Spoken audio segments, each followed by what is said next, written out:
rapaziada. Olha aqui, momentos de grande emoção, muita emoção de verdade para quem é torcedor, né? Para quem ama futebol, para quem ama ídolo. O Afonsinho tem uma frase que ele fala assim: estou em busca da poesia perdida do futebol. É o que a gente vive sempre atrás.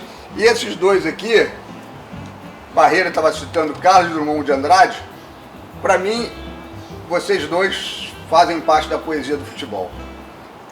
Parreira, costumam falar o seguinte: o treinador, para ser treinador, tem que ter sido jogador de futebol. Você provou que não precisa. Mas você foi jogador, não foi? Não, joguei futebol a vida toda. Não no nível deles. Jogava as peladas de final de semana, como todo garoto de subúrbio. Não tinha outra diversão, não tinha outro esporte, era futebol. E depois na escola de educação física, eu era titular, no gol, de zagueiro, mas nunca joguei futebol profissional. E o interessante, nunca tentei fazer teste, nunca, porque eu achava que não tinha condições. Mas eu queria trabalhar no futebol. Padre Miguel. Padre Miguel. E essa motivação aconteceu, isso é muito importante, né? Porque hoje eu vejo aí os meus netos, as minhas filhas e os jovens de um modo geral, com a maior dificuldade de escolher que caminho. Mas eu com 14 anos, eu queria ser aquilo ali. Aquilo ali era o Paulo Amaral dando preparo físico para o Pelé. Eu vi num filme, vi as fotografias e eu falei para mim mesmo, eu quero ser aquilo ali. Olha, impressionante. Legal. Então eu com 15 anos já sabia que eu queria ser um preparador físico. O caminho era me formar, ir para a escola de educação física, fazer uns testes nos clubes, fazer estágio, é aquela história que começa lá de baixo. Não deixa de ser aquela história que todo mundo conhece, um sonho, né? Você sonha, mas se ficar de braços cruzados, o sonho não se torna realidade. Você tem que partir para a luta. Foi o que eu fiz. E o que significa hoje estar aqui do lado do Dunga? E você também, Dunga, o que significa estar ao lado dessa... Você não imagina a emoção de receber na minha casa esse nosso tetracampeão do mundo. Por tudo, fica até arrepiado, que ele representou para a seleção brasileira. O Dunga foi o capitão, o líder, o jogador. Me ajudou muito. Obrigado. Da mesma forma, acho que gratidão, tá? Gratidão. O professor Parreira acreditou em mim. Poucos teriam coragem de me chamar depois de 90. Sempre conversou muito comigo. Era muito mais do que o meu treinador. Ele sentava depois dos treinos, dos jogos, conversávamos sobre tática, sobre jogo, sobre obras de arte, sobre pintura, sobre museu. Me preparou para a vida, né? E hoje eu estou recebendo várias homenagens, fazer a minha estátua na minha cidade, o documentário sobre minha vida. Nada disso seria possível sem o professor Parreira, sem o professor Zagallo, Américo. Eram muito mais do que treinadores, eram formadores de cidadãos. Então a gratidão eterna, seleção brasileira, o Tetra marcou muito. Eu comento em todos os momentos. E as pessoas falam, não, mas bateu o pênalti, nós treinava. Mas aquela jogada, nós treinava. Mas aquele coisa, ele nos preparava. Tudo que nós fazia, nós tinha preparação do professor Parreira nos treinamentos. Isso é impressionante, né? Como essa história do treinamento, da disciplina, a Copa de 70 se deve muito a isso, né? Foi um trabalho de equipe, um trabalho de preparação, foram 5 meses. Aquela foi a organização perfeita. O treinamento teve a parte básica, a parte específica e a parte de manutenção, que é a parte de competição. Nós tivemos 5 meses para trabalhar na Copa de 70, coisa que não acontece mais, evidente, mas o tempo foi muito bem aproveitado. Então nós chegamos à constatação simples, nós temos os melhores jogadores do mundo. Naquela ocasião era Pelé, Tostão, Jairzinho, Rivelino e vai por aí afora, né? Caramba, o que está faltando? Falta organizar e preparo físico. Então vamos dar condição física a esses caras, organizar. Depois chegou o Zagallo, organizou o time e, tecnicamente, quando eu digo organizar, é dar uma definição tática. E isso o Zagallo sempre fez muito bem. Como jogador, 58, 62, ele criou o 4-3-3, né? na história do futebol mundial, e depois no Botafogo ele reafirmou aquilo tudo. Quando ele veio para a seleção, ele trouxe essas convicções. Não dar espaço ao adversário, compactar o time, coisas que em nível de seleção não era feito. E com aqueles jogadores bem treinados, bem organizados, só podia dar no tri, e deu. E é difícil saber quem foi o melhor daquela seleção, né? Equipe. Não tem Equipe. Trabalho de equipe. Esse se destacou, aquele outro tal, o Pelé, sempre o Pelé, o Tostão, mas o trabalho de equipe foi fundamental. Ô Dunga, isso aí também é uma outra coisa, as pessoas falam assim, a Copa, o Tetra, né, Romário, Bebeto, né, costumam sempre falar isso, né, se não fosse os dois, eles não olham o todo, né, como todo time jogou bola, né. O professor Parreira acabou de falar aqui, organização, planejamento, talento a gente tem de sobra do brasileiro. E eu vou falar uma coisa assim que é o óbvio, mas as pessoas não pensam. Sim, o time joga para quem faz gol. Uma empresa joga para quem vende. Né? Então, é tão natural que a gente não pode tomar gol e a gente vai dar bola para os caras fazer o gol lá, a gente vai trabalhar para eles. Então, todo o treinamento, hoje os caras falam em transição, em velocidade, em poste de bola. Pô, a gente já fazia isso. Em 94, o professor Parreira... Só que a gente não falava, né? Overlap, não sei o que. A gente fazia. Aliás, tem que fazer, né? Fazer a equipe do adversário ter espaço. O que nós fazíamos ter espaço? O Romário puxava, o Bebeto vinha em encontro. O Bebeto puxava, o Romário vinha em encontro. Eu falei para eles ontem sobre a Suécia. O professor falou, mostrou os vídeos. Não era vídeo, era foto. Eles jogam em 2 linhas de 4.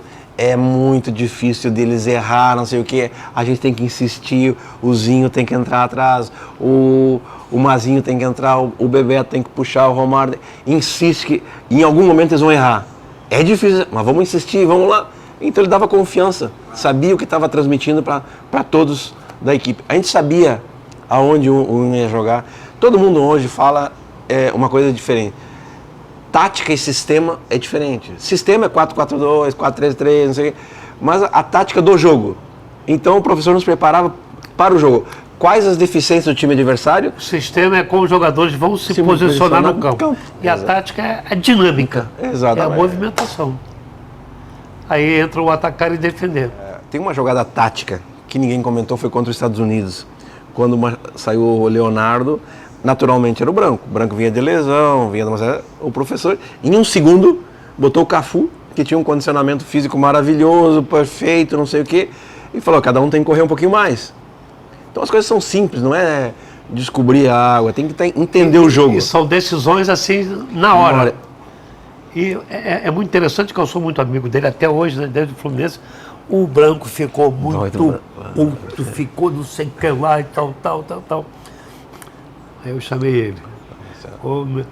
Cara, aquela decisão eu faria hoje novamente. Não era para você. Você estava 2 meses parado no Corinthians, não tinha jogado nenhuma partida, o Cafu estava em forma. O jogo foi ao meio-dia, um calor de 37 graus, com -1. Tinha que ser um cara com a velocidade, com a força física do Cafu. Foi corretíssimo. Não parecia que a gente tinha um a menos. Exatamente. Então equilibrou o jogo. E eles falam hoje de jogo. Eu falei depois pro Branco, depois você vai voltar a jogar. E ele entrou. Mais 4 dias, mais 3 treinos, entrou e foi embora. Foi campeão do mundo. Um belíssimo jogador, pô. Mas tem outra jogada tática que o senhor fez que eles nunca comentaram até hoje. Foi contra a Suécia, naquele estádio fechado, que o senhor me colocou como terceiro zagueiro. Eles tinham 2 atacantes que eram 2 pilastros, o senhor botou os 2... E soltamos os 2 laterais. E quando eles estavam com a bola, eu vinha fazer o terceiro zagueiro atrás na sobra. Quando o Brasil tinha a bola, você falou, tu não vai ser um líbero tradicional italiano. Quando a gente tiver a bola, tu vai pro meio. Só quando eles pegar a bola, tu volta, porque a disputa de bola vai ser o Aldair, o Márcio Santos, e tu fica na sobra. Isso foi uma modificação, mas ninguém falou até hoje. Porque aqui no Brasil era o seguinte, eu trabalhei com muitos treinadores, né? Naquela ocasião, nos anos 70, 80, né? Quando o lateral direito apoiava, saía, o esquerdo ficava. Isso não tinha jeito, isso era lei. Era lei, é verdade. O esquerdo saía, o direito recolhia. Lá foi diferente. Como ele ficava e tinham 2 zagueiros, os 2 laterais podiam sair, pô. Aí o volante, quando pegava a bola, porque no Brasil o cara pegava a bola, leva para a direita, o cara tá lá. Ou leva para a esquerda, o lateral tá aqui atrás, pô. Você não tem para quem passar a bola, mano. Aí a gente tinha 2 opções, pô. Era o Zinho na esquerda, o Mazinho na direita, ou o Raí. Então, a gente criou opções, alternativas. E em 70, as seleções eram fortíssimas, né? Sim, claro. A Inglaterra era campeã do mundo, pô. Não, só tinha... A Tchecoslováquia era campeã europeia, se eu não me engano. Não, e a nossa chave foi complicadíssima. O início, né? E a Itália é sempre a Itália, né? E qual era a sua referência, assim, como no futebol, como treinador? Você já tinha em 70, assim, olhava alguns treinadores e gostava? Estudava já o futebol? Tinha o melhor professor do lado dele. Eu ia falar isso, Não, eu ia falar isso aí. Não, eu ia falar isso aí. Um dos maiores técnicos da história do futebol, Mário Jorge Lobo Zagallo. E eu me considero um privilegiado de ter estado a vida toda ao lado dele. E transmitindo, que lá no Kuwait ele não falava inglês, né? Então ele pegava os botõezinhos, dizia, Parreira, fala para ele entrar por aqui. Agora, se ele puxar o cara para lá, não vai, tem que ir lá. Então, eu fiz aquilo com ele 200 vezes, pô. Acabei aprendendo, guardando, né? Eu nunca pensei em ser técnico de futebol. Meu sonho era ser preparador físico. Técnico de futebol, confesso, eu fui empurrado. E acabou, graças a Deus, dando certo.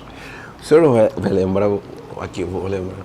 A minha primeira convocação para a seleção brasileira foi a primeira passagem do professor Parreira na seleção e eu estava numa seleção pirata fora do Brasil e não pude participar. A primeira convocação minha. Isso, seleção pirata? O Internacional acabou a temporada, foi todo mundo, e aí tinha os argentinos, Uruguai, que montaram uma seleção para jogar para fora. E na época não tinha celular, não tinha telefone, e os caras me convidaram, era um dinheiro extra, eu estava começando, eu fui embora. Eu tinha acabado de jogar o Mundial em 82, 83, e aí o professor assumiu, e daí me convocaram, ninguém sabia onde é que eu estava na Ásia jogando lá, ninguém tinha como me comunicar. Eu tinha esquecido desse detalhe. Essa história é muito boa, muito boa. Agora, Valeu. Esse aqui eu dou muito valor a ele porque guerreiro. Em 90 deram muita paulada. Muita. Mas nós gostávamos dele, eu e o Zagallo. O Dunga vem e vai jogar conosco. Quando o Raí saiu, nosso capitão Tetra levantou a taça. O professor merecidamente. O professor estava comentando agora, aqui, recentemente, hoje se fala muito em estudar. Eles já estudavam, claro.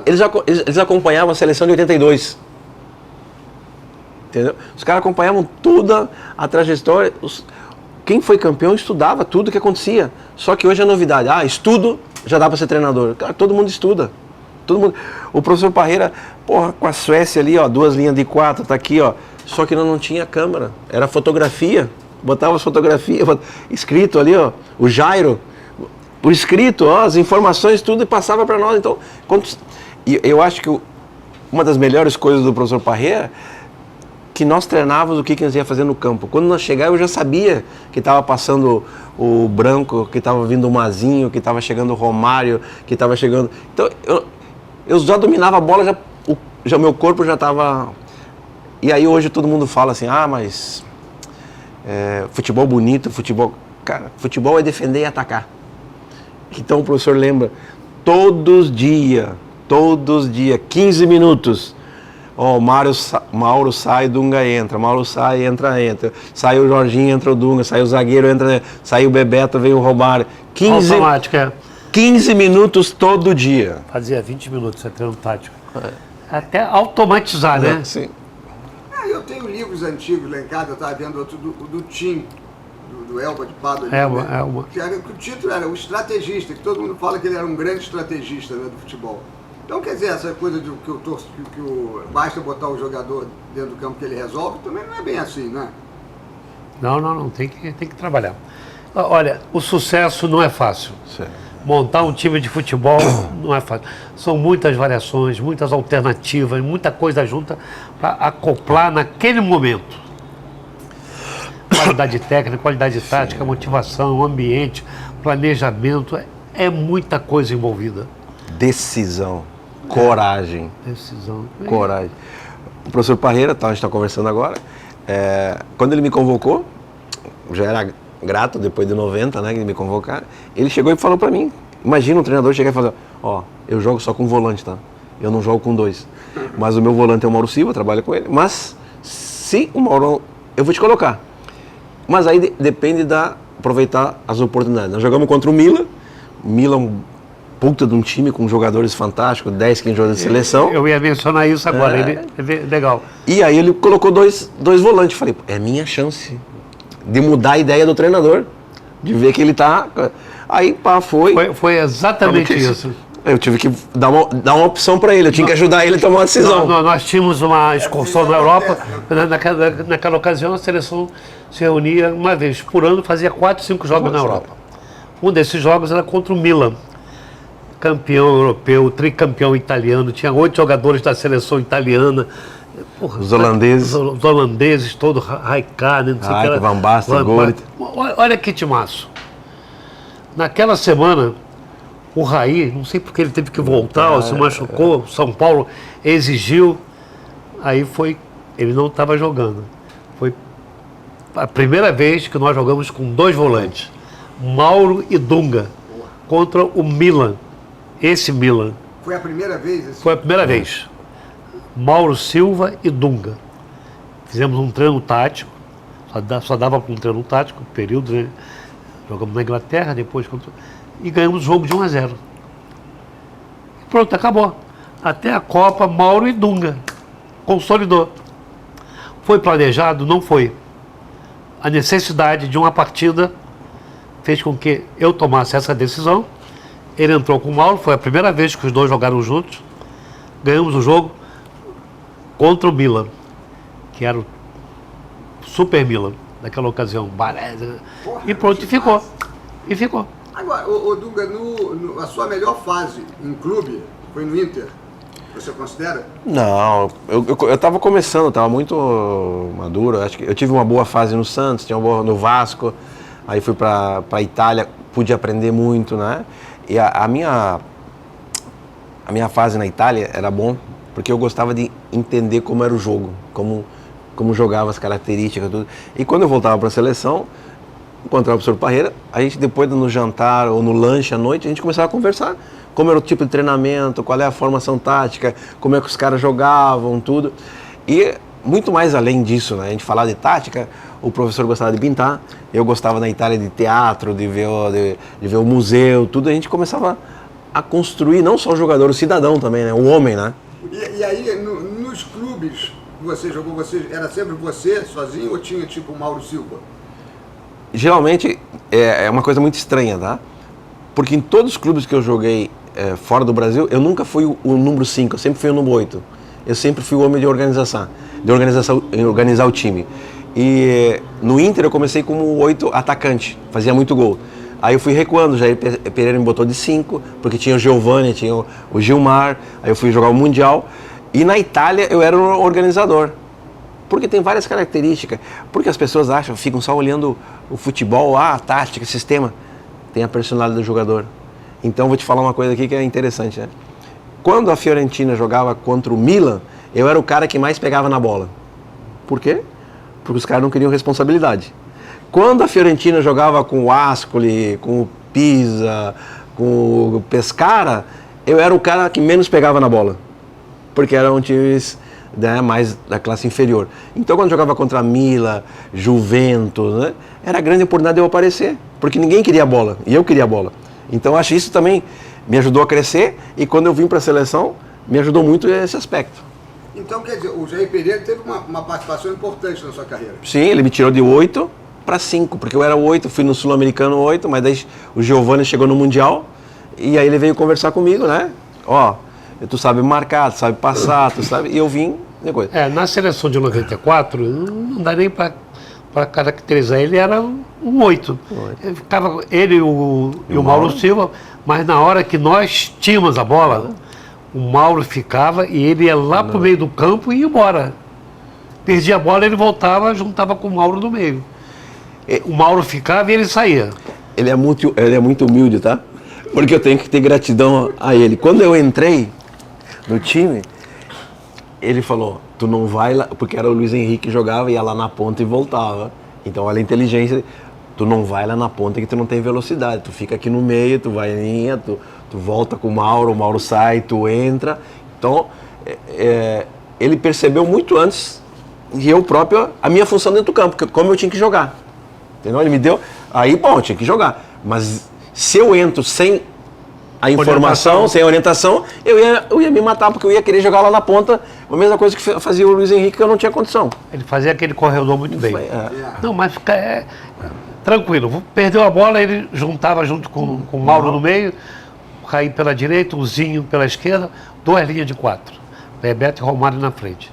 Pegou a bola, Romário e Bebeto entram, os laterais abrem, os dois abrem, e ele vai no meio e o Mauro vem. Ficava uma linha de 3 atrás, 3 jogadores. Se houvesse uma bola longa, os caras com 2, nós tínhamos 3 sempre. Os 2 zagueiros e o Mauro. E o Mauro foi fundamental, taticamente. O Mauro dizia, professor, deixa comigo. Pode soltar os 2 laterais. Isso aqui é importante. Não é por acaso. Professor, deixa comigo. Falei, Mauro, deixa. Pode soltar os laterais, os 2 ao mesmo tempo, que não era comum aqui naquela época. Saía um, ficava o outro. Pode soltar, o que a gente fazia. Ficavam os 3, o Daí, o Márcio e o Mauro. Você é uma 4 ali, pô. É que até hoje muita gente não sabe o que é futebol força e futebol organizado. Aquela seleção nunca foi futebol força, era uma seleção organizada. Pô, acabou. Essa é a grande diferença. Quem quiser entender, que entenda, quem não quiser, não vou me preocupar com isso. Maior chance de gol, mais bola roubada, marcamos o adversário lá no centro. O professor não vai lembrar, a gente foi num simpósio da FIFA e o Brasil ganhou disparado de todas as outras seleções. A gente só perdeu num requisito. O jogo contra a Holanda, que a gente jogava a bola muito para fora do campo, porque estava muito quente, eles estavam pressionando, e a gente usou um termo tático de jogar a bola para acertar o time. O resto, o Brasil ganhou tudo.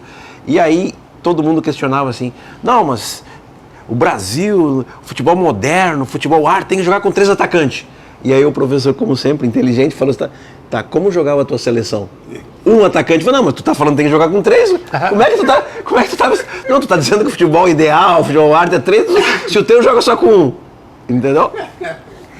Agora, eu tive um privilégio que eu estudei na Alemanha quando eu estava começando a minha carreira. Eu tinha 26 anos, fui fazer um estágio e tal, aí os caras me convidaram, eu fiquei lá na Alemanha 6 meses. E tive uma aula com o Sepp Herberger, que foi o criador da escola alemã de futebol, técnico campeão do mundo de 54. E eu me lembro, futebol, não sei o que lá, uma definição que ele tinha, atacar e defender com a máxima eficiência. Isso há 60 anos atrás valia, e daqui a 100 anos ninguém vai mudar isso. Tudo que você imaginar sobre o futebol está embutido aí. Masculino, feminino, sub-20, sub-16, seja lá o que for. Atacar e defender com a máxima eficiência. Agora, cada um, dentro das suas possibilidades, desenvolve isso.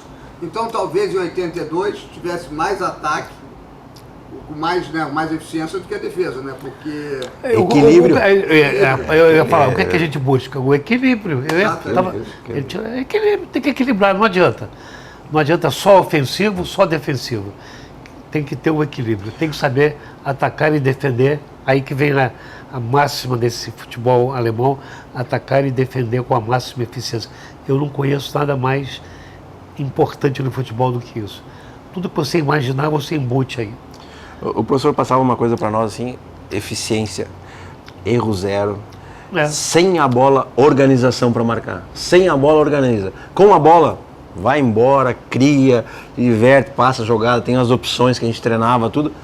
Liberdade. Mas sem a organização, tanto o professor quando jogava, sem a bola o time tem que ser organizado. O dia que o Brasil é organizado sem a bola, com a bola sabe jogar.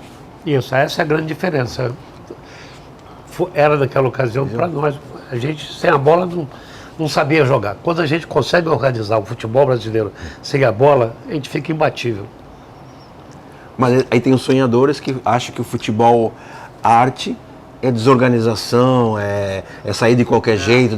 Não, a gente vai atacar organizado, vai defender organizado, vamos ter estrutura, vamos ter as jogadas ensaiadas. Ah, não tem que treinar. Tem que treinar, porque eu tenho a minha criatividade, mas quando durante o jogo me dá um branco que eu não sei o que fazer, eu sei a orientação do treinador, tem um cara na direita, tem um cara na esquerda, tem um cara na frente. Ô Gustavo, faz uma pergunta aí. Pô, falando sobre isso, né, vocês são duas pessoas que foram muito importantes para a nossa seleção, e a nossa seleção é a seleção mais vitoriosa, né? Como é que é a pressão, a responsabilidade de você, como capitão da seleção, você carrega como técnico, assim? A pressão é absurda, né? Porque atrás de um jogador, de um treinador, tem toda uma família, e as críticas são muito, muito pesadas, não penso em ninguém, os termos, as palavras são muito pejorativas, né? O quanto é difícil ganhar uma Copa do Mundo, tanto é que o Brasil voltou há 24 anos, tendo jogadores fantásticos, como teve de 70 até 94. Tu tem que ter decisão, tem que ter coragem. Aí, teve coragem de me chamar. Fosse outro treinador, não me chamaria, porque todo mundo era contra 94, contra 90 era Dunga, né? O cara tem que ter convicção no conhecimento, naquilo que tem que ser aplicado, naquilo que tem que se fazer. Então não adianta ouvir todo mundo, não, eu tenho uma equipe, eu tenho uma comissão técnica, a gente decidiu, esse jogador, essa característica, essa forma, e o futebol vai muito além da questão técnica, vai a questão da personalidade, do caráter do jogador. O treinador tem que saber que ele pode contar com o jogador em qualquer situação. E a mesma coisa do jogador, ele tem que ter confiança em quem está comandando com ele, o que o comandante falou vai garantir, e que se eu fizer dentro do campo, eu tenho certeza que eu vou ter o respaldo do treinador.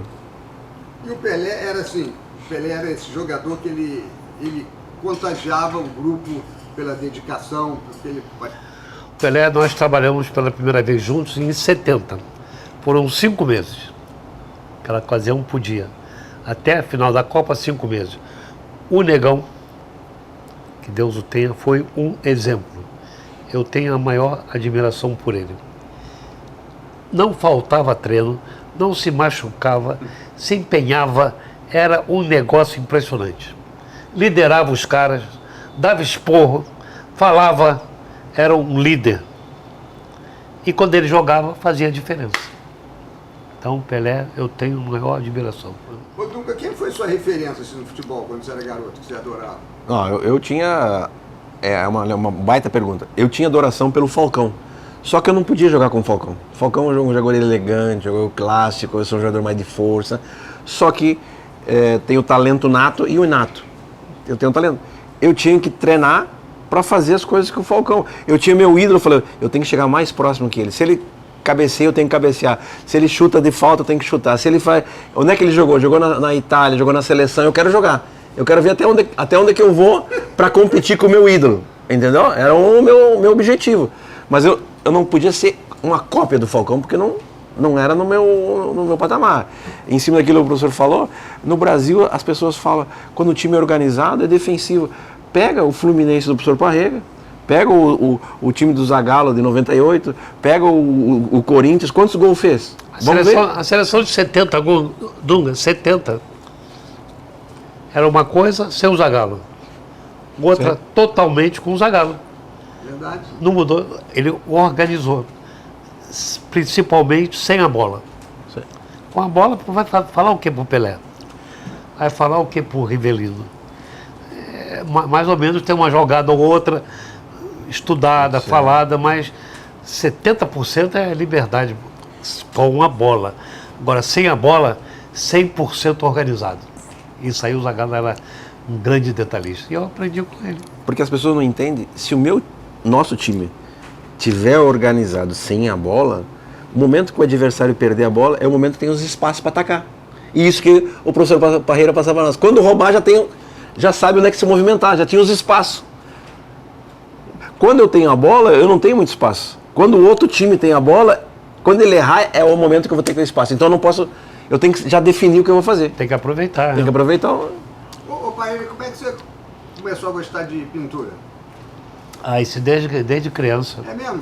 Desde criança. Eu desenhava bem, ganhei concurso, tal. Tive foto em jornal, desenho meu. Tinha um jornal chamado Diário de Notícias, né?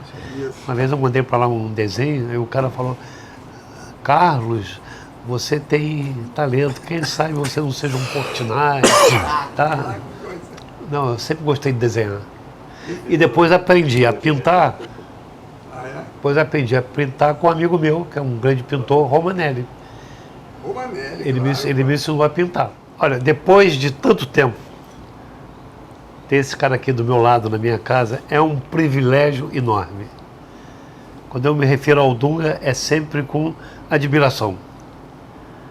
Na Copa de 94, que nós fomos campeões, em 91, eu conheci o Dunga desde as seleções de base, eu era técnico e tal, ele jogava com as sub-20, com as competições, e quando chegou na hora de convocar, falei, o Dunga vem.